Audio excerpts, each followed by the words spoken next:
video, chat, vlog, blog, whatever you want to call them, type things. Just something I'm interested in. I don't know if you guys are, but there's been a lot of debate. There's always a lot of debate about caliber and which bullets are better for what, and what's the best round, and things like that. Well, recently, last year and a half, a lot of people have been saying, well, the FBI says that 9mm is the best. The FBI is going back to 9mm. Everybody should use 9mm. Well, the truth behind that is the FBI has never said that 9mm is the best. They've never said that 45 is the best. They've never said that anything is the best. What they have said is that they've opted to return to 9mm for training and initial sidearms for incoming new agents through the academy and out of the academy.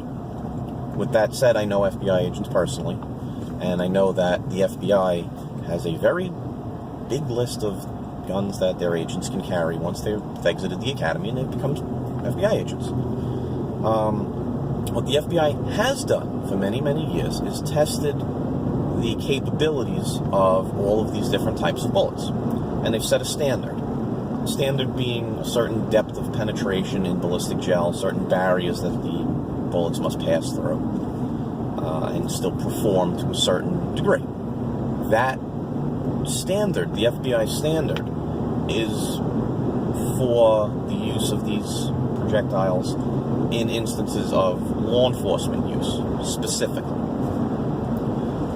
What the FBI did was, after many incidences, they revamped what they thought they needed, and they created a test to develop a standard for what they wanted and what they needed.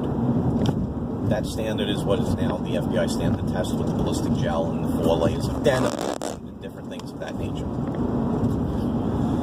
What does that mean? Well, for the average concealed carry permit holder, or the regular civilian, not law enforcement and military personnel, is that you can use that standard that the FBI has created to judge whether or not you feel the projectile that you're going to use in your gun is sufficient.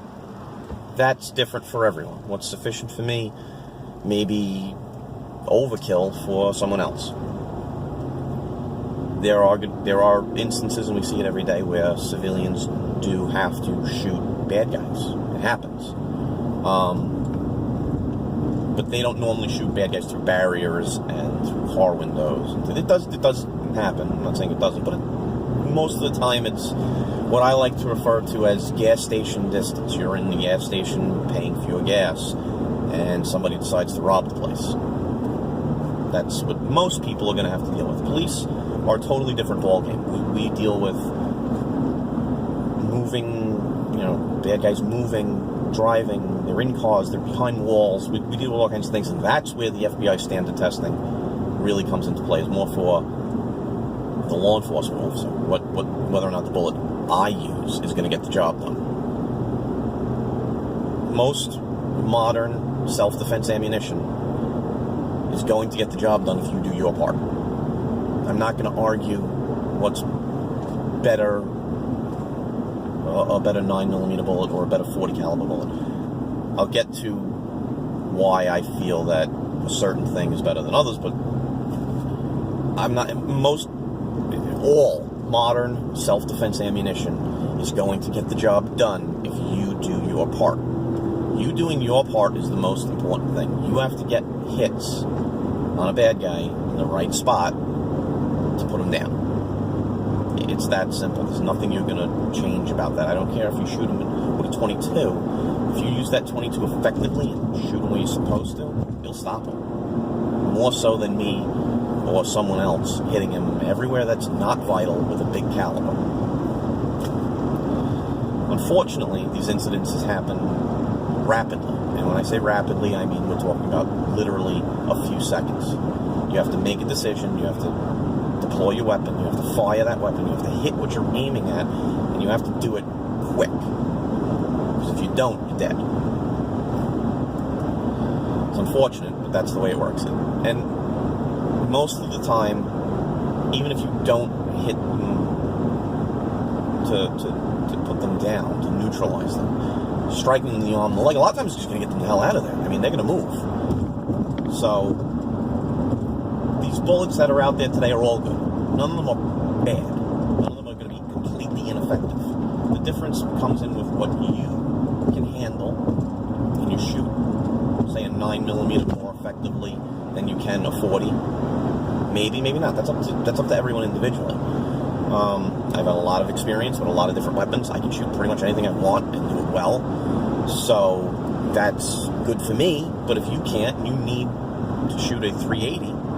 But you can hit somebody 6 times with that 380 if you need to in that span of 2 to 3 seconds. More power to you. Do it. Use that 380 because it's going to be effective for you. If you went to a 9mm and you couldn't handle it, you couldn't put the same 6 rounds downrange at that speed and be effective, there's no point in carrying the 9mm.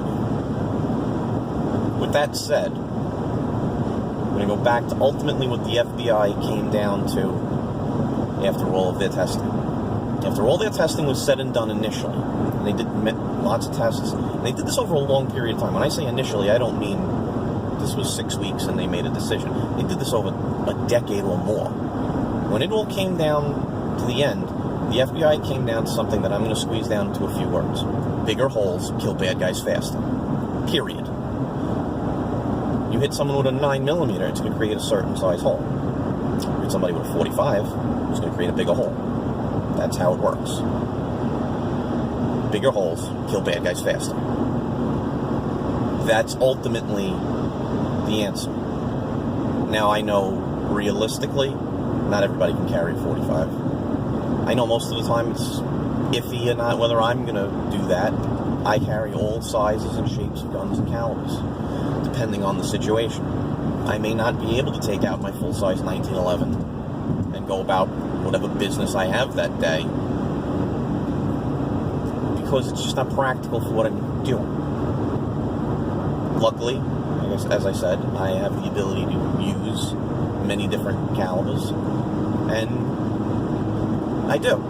I carry what I need to carry, when I want to carry it, and where I think I need to carry it. But you have to be effective with each and everything that you're going to carry. Because if you're not effective with it, it's pointless to carry that around. If you can't hit what you're aiming at, why shoot it? Why shoot that gun? You're not going to get anywhere. To scare someone off isn't going to be a good answer.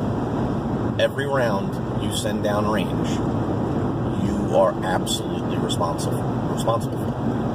So if you miss with a 9mm and damage someone's property, you're responsible for that.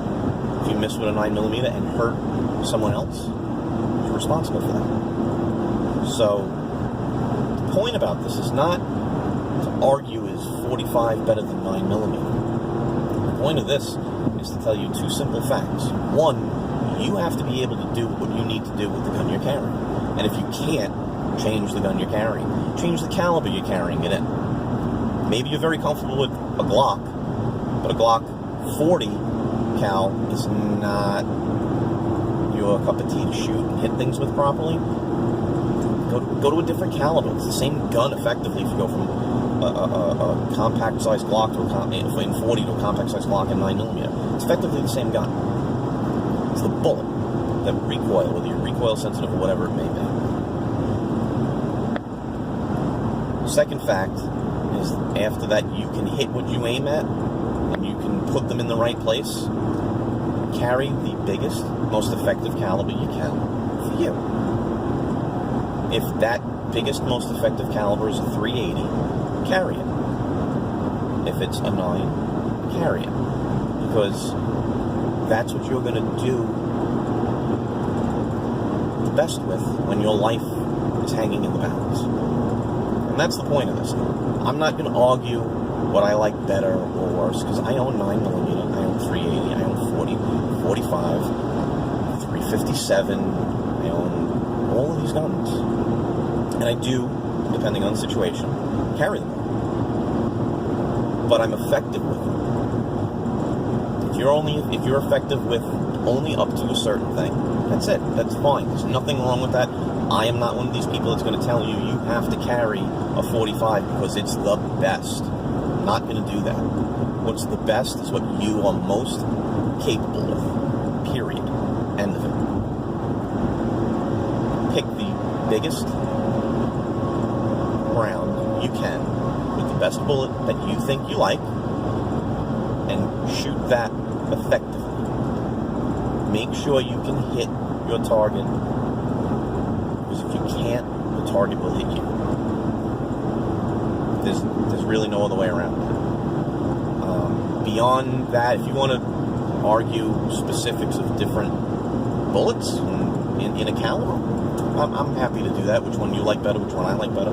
I like this, you like that. That's fine. That's another video. This is not what caliber is the best. This is all about what is the best for you. You need to know that. I can't tell you that. I can only tell you what's good for me. And they're all good for me. I like everything that goes back. So, with that said, if you guys have any questions, comments, concerns, if you like this type of video, please let me know. By all means, comment, shoot us an email. Someone will get back to you, whether it's me or Joel. We'll get back to you and gladly talk about it. If you have a question about this video specifically or something else you'd like to see in the future, please let us know. You guys stay safe out there.